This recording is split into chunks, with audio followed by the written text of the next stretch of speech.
Hello everybody, in today's video I'm going to show you how to fix call failed on iPhone. If your iPhone keeps displaying a call failed message whenever you try to make or receive a phone call, do not worry.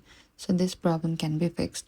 So firstly, what you need to do is you need to turn on airplane mode. You need to go to this notification bar and from here turn on your airplane mode for about 10 seconds, then turn it off.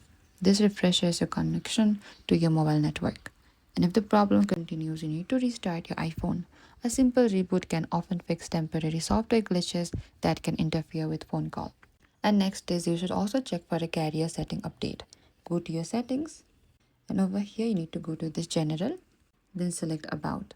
And over here if an update is available, you will be prompted to install it. And that is it. That's how you can fix the call failed issue on your phone in most cases. Refreshing your network connection, updating your iPhone, and checking your carrier setting will get your call working again. Thank you for watching this video. I hope this video was helpful.